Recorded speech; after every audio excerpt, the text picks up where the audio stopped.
Wer so ein cooles Hai-Logo auf seiner Uhr hat, der sollte auch das passende Intro bekommen, oder was meint ihr?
Hi, hier ist wieder Dave von Watch David. Schön, dass ihr wieder da seid. Ich habe heute wieder was richtig Cooles mitgebracht. Und zwar diesmal aus dem Hause Squall. Schaut euch doch bitte das Schnittchen mal an. Jeder, der das Best auf Taucheruhren kennt, kennt auch schon diese Uhr. In diesem geilen Blau mit dem orangenen Stundenzeiger. Geile Uhr, oder? Schön am Mesh. Seit 70 Jahren gehen die Schweißer ihren eigenen Weg. Unaufgeregtes Design, solide Verarbeitung, verlässliche Leistung. All das steht für Squall seit 70 Jahren. Dieses und weitere Schnittchen der Firma könnt ihr auf der Seite von Watch Bandit finden. Ich verlinke unten alles, auch direkt in die Serie. Gibt ziemlich coole Farben von der Variante. Schön schwarz und Volllumen und so weiter mit verschiedenen Armbändern. Bin mir sicher, dass ihr dort eure Uhr finden werdet. Das Coole ist eben auch die Wasserdichtigkeit von 50 Bar, 500 Meter. Das finde ich richtig stark. Jetzt schnacken wir gar nicht lang rum. Jetzt gucken wir uns das Unboxing an. Kommen wir zum Unboxing. Hier ist die gute Verpackung. So ein Blau. Leicht lila Touch. Gefällt mir ganz gut, muss ich sagen. Und hier ist das gute Stück. Und hier sehen wir den Deckel. Hier sehen wir die Anleitung. Squall CH. Und hier sehen wir die schöne Uhr. Das ist ein echter Geheimtipp für alle Taucheruhren-Fans. So viel kann ich euch schon mal sagen. Wer nur Uhrenmarken aus den Schaufenstern von Christ und Co. kennt, der wird Squall gar nicht kennen. Squall ist französisch und spricht sich eben Squall aus. S-K-W-A-L, Squall. Was so viel bedeutet wie Haifischflosse. Erster Eindruck, mega knaller Uhr. Seit 1946. Seit der Gründung des Unternehmens von Charles von Buren prangt der Hai auf den Zifferblättern von Squall. Sehr, sehr geil gemacht. Guck mal her. Das ist ja gerade der Sekundenzeiger. Das ist schon cool, ne? Auch geil mit dem orangen Zeiger, oder? Richtig mega finde ich das. Echt stark. Das Unternehmen war stets unabhängig, seit mittlerweile 75 Jahren. Und sie sind immer ihren eigenen Weg gegangen. Das macht sie heute so besonders. Oder wie würde Frank Sinatra sagen, I did it my way. Bis heute ist das Unternehmen familiengeführt und ist nicht in große Konzerne integriert, wie viele Marken. Während der Quarzkrise in den 80er Jahren kaufte die italienische Familie Maggi die kränkelnde Traditionsmarke auf und verlegte den Hauptsitz nach Madrid. Erst seit kurzem siedelte man wieder in die Schweiz über.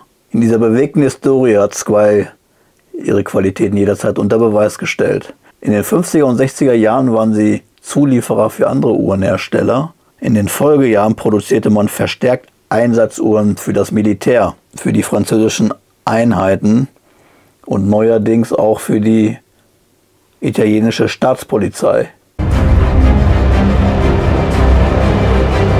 Kommen wir jetzt nochmal zur Uhr. Wir haben hier die Referenz 1521 OCN.ME20. Achtung, diese Referenz ist nicht identisch mit der Blue Blasted Mesh. Das Gehäuse von der ist nicht hochglänzend, sondern matt. Nicht, dass man durcheinander kommt. So, das Zifferblatt haben wir uns ja schon die ganze Zeit eindringlich angeguckt. Gucken wir uns jetzt die Lünette an. Einseitig drehbar. Klickt super sauber ein. Hört ihr das? Ja, so muss das sein. 42 mm haben wir hier im Gehäuse. Bandanstöße sind 20 mm. In Summe gibt es aktuell 26 Varianten.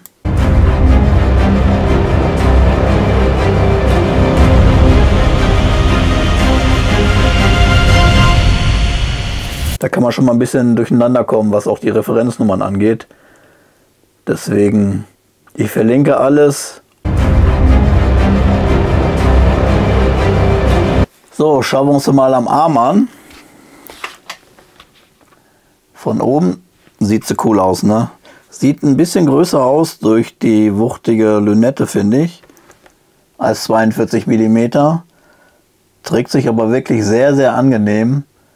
Wer den Shot von vorne sehen möchte, der schaut sich das Best of Taucheruhren Special an. Ist auch oben verlinkt. Dort könnt ihr direkt zur Squall im Inhaltsverzeichnis springen und seht dann dort auch den Wrist Roll von vorne. Aber auch hier macht sie wirklich eine super, super Figur. Muss ich wirklich sagen, gefällt mir echt gut. Hat so einen richtigen Retro-Charme, finde ich. Viele mögen ja die schwarze Variante, wie ich rausgehört habe. Ja, ich könnte mich gar nicht entscheiden. Ich glaube, ich müsste beide haben. Die trägt sich wirklich super, das muss ich wirklich sagen. Das ist natürlich den Bandanstoß geschuldet. 48 mm haben wir hier von Lack to Lack. Das merkt man auch und dadurch trägt sie sich eben wirklich auch sehr, sehr angenehm. Das Gehäuse ist klassisch Edelstahl. 316er. Alternativ können auch die 521er Referenzen mit schwarzen PVD-Gehäusebeschichtung gekauft werden. Ja, aber ansonsten ist das alles eine ziemlich runde Sache, auch gerade mit dem Mesh. Diese dunklen Spielchen, diese dunklen Schattenspiele mit dem hellen passt halt perfekt zur polierten Uhr.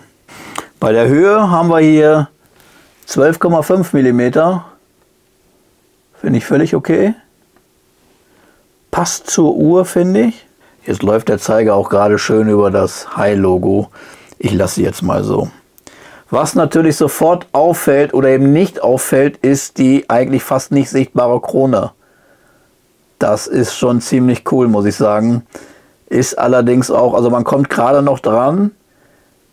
Man kann sie hier rausdrehen, das passt. Jetzt ist sie draußen. Und dann muss man aber hier doch rein. Ich habe immer Angst, dass ich mir die Fingernägel hier abbreche. So, und dann kann ich auch alles ordentlich verstellen. Das funktioniert ganz gut. Hätte ich so nicht gedacht. Wieder reingeschraubt. Fertig. Schön den High. Hier ist noch die Folie drauf.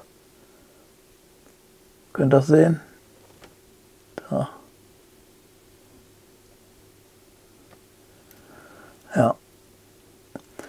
Schnellwechselbandsystem gibt es nicht. Klassische Faltschließe mit Sicherheitsverschluss. Kann ich hier fest verstellen. Keine Tauchverlängerung, wie ich sehe. Zum Tauchen wäre die auch irgendwie zu schade. Wobei sie 500 Meter wasserdicht ist. 50 ATM. Jetzt pumpt bitte nicht und ich sag mir nicht, ich muss alles wieder neu drehen, dann drehe ich durch. 50 ATM. Geil, ne? Die Lünette besteht übrigens nicht wie oft üblich aus Keramik, sondern auch aus Edelstahl. Aber die Verarbeitung ist wirklich tipptopp. Man sieht hier noch überall so kleine Punkte. Seht ihr das? Was die jetzt für eine Bedeutung haben, weiß ich nicht. Vielleicht weiß das jemand von euch. Auch das Mesh von der Seite, ne? Guck mal. Hier sieht man auch, wo man es wechseln kann. Die einzelnen Glieder. Das sieht geil aus, ne? Ja, gefällt. Also ich war ja früher kein Freund von Mesh, ne? Aber das ist also wirklich alles sehr, sehr cool. Wo ich mich echt erst dran gewöhnen muss oder musste, ist das Logo hier oben. Dass das nicht symmetrisch ist. Ich bin so ein symmetrischer Typ. Wisst ihr, warum das so ist? Was das für eine Bewandtnis hat? Wieso das so ist, wie es ist? Das würde mich mal interessieren. Ansonsten der Loom ist auch super. Den kann ich hier leider nicht. Ansonsten der Loom ist auch super. Den kann ich hier leider nicht darstellen, aber ihr könnt es schon erahnen, denke ich. Weil ihr seht schon, wie grün die einzelnen Indizes sind. Wenn der Blogbeitrag online ist, dort wird es ein Loom-Foto geben. Schaut dort rein. Link unten in der Beschreibung. Uhrwerk war früher ETART 2824-2 verbaut, aber Squall hat sich entschieden, den exakten Nachbau von Sellita SW 200-1 zu verwenden, da man hier ja sicher ist, dass man ein Uhrwerk bekommt.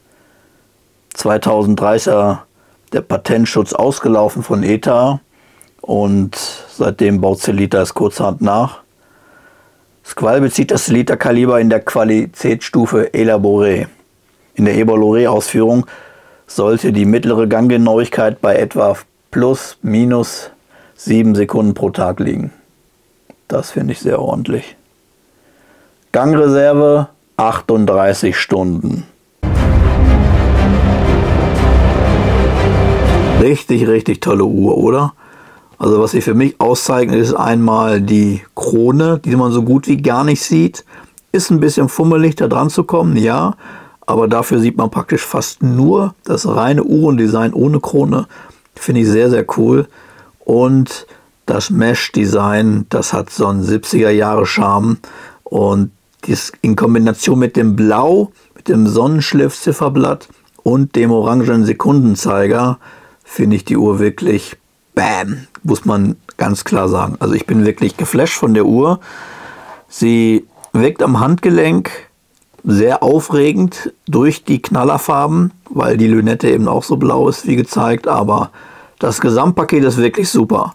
Interessant ist, schaut euch alle Varianten an. Links wie immer unten in der Beschreibung. Und dort findet ihr bei Watch Bandit alle Varianten. Wenn ihr da Fragen habt, fragt mich gerne. Ich gebe das gerne an Mick weiter oder fragt dort direkt. Ich bin mir sicher, er steht euch mit Rat und Tat zur Seite. So, jetzt lasst gerne bitte noch ein Like da und ein Abo mit Glöckchen, damit ihr immer über die neuesten Videos informiert werdet. Und schaut euch auf jeden Fall das Best of Taucheruhren Video an. Dort sind 18 Uhren vorgestellt, unter anderem auch diese Squall und noch viele aufregende Uhren mehr. Link wie immer die ganze Zeit oben bei dem i. Schaut mal rein, es lohnt sich, nehmt ein bisschen Zeit mit. Video geht knapp eine Stunde. Die Uhren werden ca. 45 Minuten vorgestellt. Der Rest ist Gesabbel von mir. Das könnt ihr getrost wegspulen. Also in dem Sinne, schön, dass ihr wieder da gewesen seid. Ich freue mich bis zum nächsten Video. Die kommen jetzt in Kürze. Bam, bam, bam. Ich habe hier einiges auf dem Tisch. Also von daher, es lohnt sich. Bleibt dran. Schaut gerne jeden Tag mal rein. Und wir sehen uns im nächsten Video. Macht's gut, ne? Ciao.